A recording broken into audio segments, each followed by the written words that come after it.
almost to line 1. Then you fold on line, what comes after 2? 3. 1, 2, 3. Then you fold on line 4, almost to the middle, not quite. And line 5. See, 1, 2, 3, 4. What's next? 5. 5. Okay, 5. Good. Right. 5. You leave a slight gap in here. This is so that when you fold it in half, there's room for it to go together. Otherwise, they overlap each other. Okay. At this point, we have the airplane just about ready to fly. You take a metallic fastening device, one of these. You install the metallic fastening device right about where it says staple on here. The purpose of this, you want to go halfway between this side and this side. So, Elijah, what you want to do is bisect the angle, right? Now, you lay the high-velocity craft on the table, and you fold the wings down. We're going to reconform the cellulose fibers into the delta configuration like this. We folded down so that this side came out even with the bottom, or close enough. The other side has to be the same. Now, you extract the turbulence minimizer. The purpose of the turbulence minimizer is to minimize the turbulence. See, airplanes fly on a combination of thrust, lift, and drag. And so we're going to decrease the drag, and given similar thrust, this should give greater distance traveled.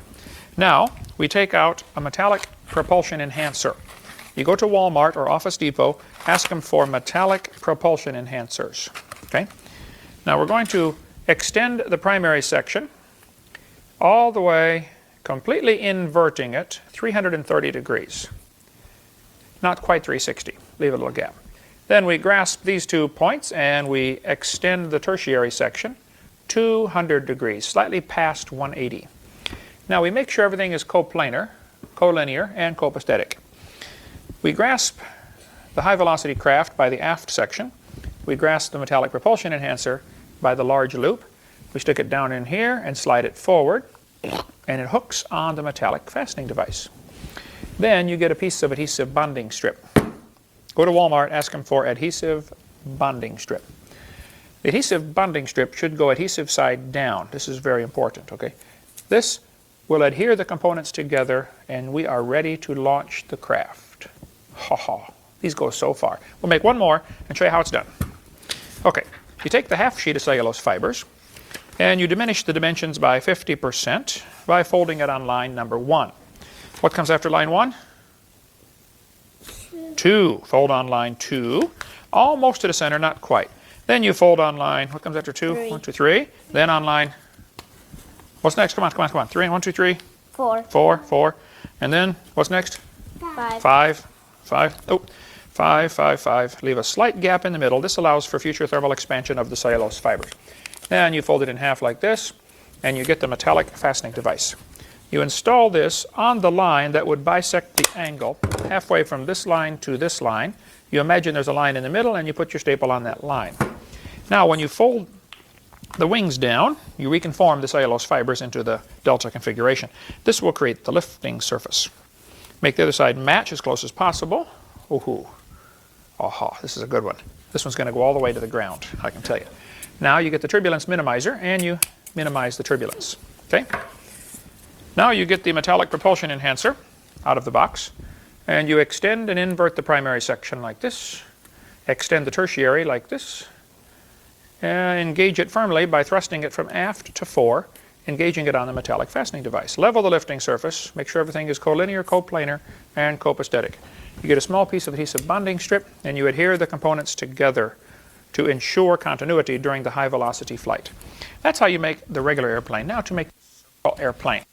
We're going to make a round airplane. All right, give me some more room here, a little more room. Watch this. You take an ordinary full-size sheet of paper, and you fold it over like this, about 1/4 inch.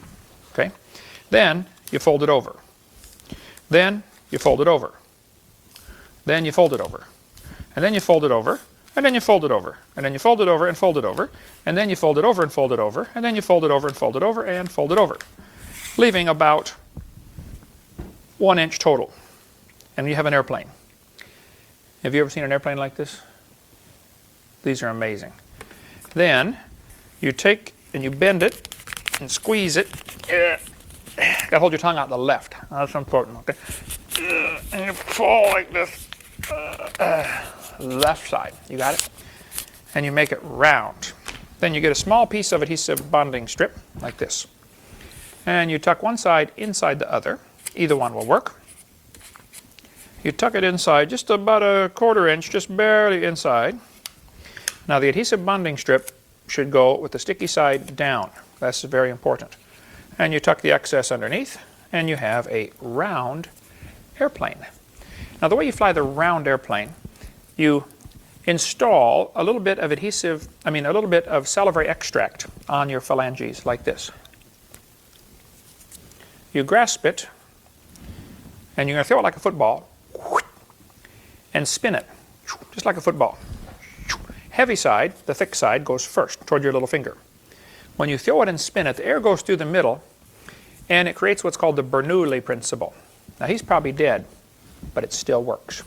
We need to make our elastic accelerator for this high velocity Delta craft. You take a bag of number 64 rubber bands, which you buy at Walmart, okay, and you lock them together. What you do, you go under, reach through, grab this bottom one, and pull it. There's 2. Let's see. Under, over, under, and pull. Under, over, under, and pull. 1, 2, 3, 4, 5. Perfect. 5. I always use 5 because when you launch, you're not launching from a knot. You're in between 2 knots if you use an odd number. If you use an even number like 6 or 8, then you launch from a knot, and this is not as good. We find that 5 seems to work the best. We've tried as many as 21. But eventually you get so many rubber bands that it can't even launch itself. So it becomes what's called counterproductive. 5, 7 seems to be optimum. You attach this to the airplane launcher, which we're going to do in a second, or you get 2 friends to hold this, or if your mom or dad are real smart, they would put something in the yard like 2 sticks or 2 shovels or 2 tree branches and hook them on so they don't have to stand there all day and hold the elastic accelerator for you. Okay, let's go outside, see if they fly. All right, now we're going to take the elastic accelerator. Now we have built this special Stegosaurus launch pad here at Dinosaur Adventureland. You pull out the nail, you stick this through the hole, which we drilled, and you put the nail back in the hole. Then you put the other side in like this. So we can launch 4 airplanes at a time. Now, Oksana, you take the airplane, you hold it by the tail. You don't want to bend the wings. And you hook underneath right here, pull back, and fire. See how far you can shoot your airplane. Hang on tight and pull it like a man. Down about 30 degrees, fire. Whoa! Woo! 200 feet. Feel the heavy side first. Oh, bad shot. 3, 2, 1. Nice. Well, we hope these videotapes have been a blessing to you. We want you to use the illusions and magic tricks to get kids' attention, to win them to the Lord. The purpose is to teach spiritual truths and to tell boys and girls God loves them, and to prepare them for the way the devil's going to try to trick them as they go throughout life. Satan certainly tries to destroy us and wants us to believe that he is the master of the world when God is really the master of the world. So don't let the devil fool you all through this life. Hope you use these illustrations. We'll be adding to this tape from time to time. Feel free to use our materials and draw others to Christ. Thank you so much for joining us.